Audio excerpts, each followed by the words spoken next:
Wrestling federation of India भारतीय कुश्ती महासंघ के विवादित अध्यक्ष भारतीय जनता पार्टी के सांसद बृजभूषण शरण सिंह और महिला पहलवानों के विवादों में 2 एफआईआर दर्ज हो जाना बड़ी बात नहीं है। बड़ी बात है एक एफआईआर में पॉक्सो एक्ट का लगना। भारतीय कुश्ती महासंघ के विवादित अध्यक्ष और देश की मशहूर महिला पहलवानों के बीच चल रही विवादों के बीच में शुक्रवार रात जबरदस्त प्रतिक्रिया सामने तब आई जब दिल्ली पुलिस ने इस विवाद में एक साथ 2 अलग अलग एफआईआर दर्ज कर ली। इन 2 दर्ज एफआईआर मुकदमों में से एक में पॉक्सो एक्ट की धारा भी लगी। पॉक्सो एक्ट वो कानून है जो तभी लगाया जाता है जब शिकायतकर्ता नाबालिग हो।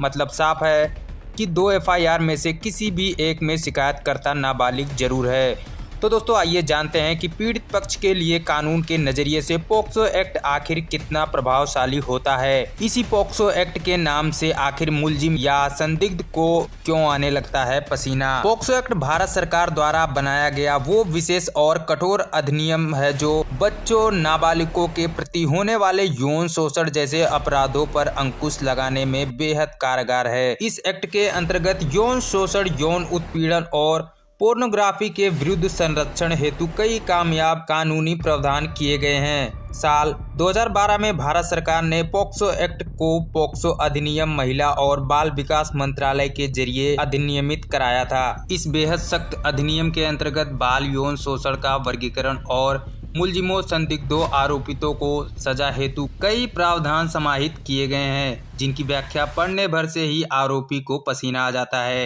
यही वजह है कि यह पॉक्सो एक्ट बच्चों को बाल यौन शोषण के विरुद्ध संरक्षण हेतु प्रभावी कारगर होता है। कनॉट प्लेस में एक ही मसले में दर्ज 2 अलग अलग एफआईआर की पुष्टि TV9 भारतवर्ष शो शुक्रवार देर रात नई दिल्ली जिला डीसीपी ने की। 2 अलग अलग एफआईआर में से एक में पॉक्सो एक्ट भी जोड़ा गया है जिसमें शिकायतकर्ता कोई नाबालिग है, लिहाजा उसकी भी पहचान भी गुप्त रखी गई है। दूसरी एफआईआर में बाकी महिला पहलवानों के बयान दर्ज किए गए हैं, उनकी जांच अलग अलग से की जाएगी।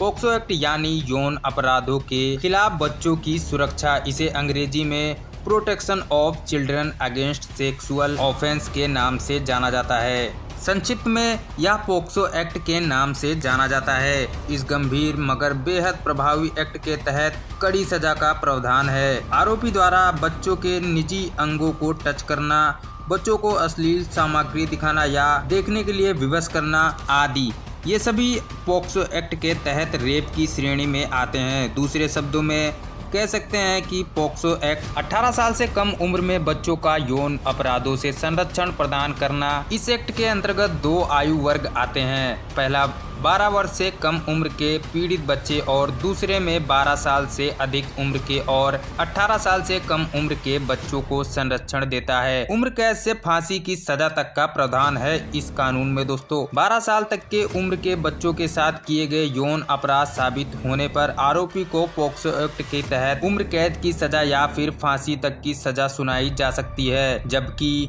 12 साल से ज्यादा यानी 16 से 18 साल की उम्र के पीड़ित बच्चों के प्रति आरोपी सिद्ध होने पर मुजरिम को कम से कम 10 वर्ष और अधिकतम 20 साल की सजा सुनाई जा सकती है। साल 2012 में पारित इस सख्त अधिनियम के बाद में कई सुधार भी किए गए थे, जिनके मुताबिक पहले जहां इस एक्ट में सिर्फ नाबालिग लड़कियों को ही पीड़ित की श्रेणी में रखा गया था, वहीं इस एक्ट में बदलाव के बाद नाबालिग लड़कों को भी शिकायत करने का हक दिया गया। इस एक्ट में यह भी शामिल है कि अगर 18 साल से कम उम्र की लड़की का विवाह होने पर भी अगर उसकी मर्जी के खिलाफ उसके पति ने भी शारीरिक संबंध बनाने की कोशिश की तो उस परिस्थिति में भी पॉक्सो एक्ट मुकदमा दर्ज होगा। पॉक्सो एक्ट के सभी मुकदमों के लिए देश भर में विशेष अदालतें तैयार की गई हैं। मुकदमों की सुनवाई के दौरान पीड़ित बच्चे, शिकायतकर्ता के अभिभावक या माता पिता अथवा संरक्षक को पीड़ित के साथ रखे जाने पर प्रावधान है। पॉक्सो एक्ट के सभी मुकदमे की सुनवाई कैमरे में रिकॉर्ड की जाती है।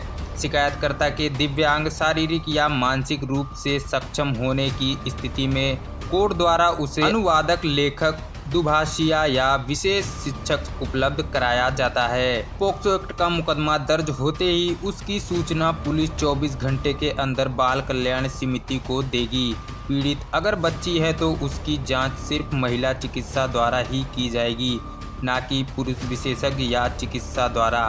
तो दोस्तों यही था इस वीडियो में। आशा करता हूँ कि वीडियो आपको पसंद आई है। वीडियो पसंद आई है तो लाइक शेयर जरूर कर दीजिएगा। इसके साथ ही आप हमारे YouTube चैनल को भी सब्सक्राइब कर लीजिएगा। मैं मिलता हूँ आपसे अगली वीडियो में, तब तक के लिए जय हिंद दोस्तों।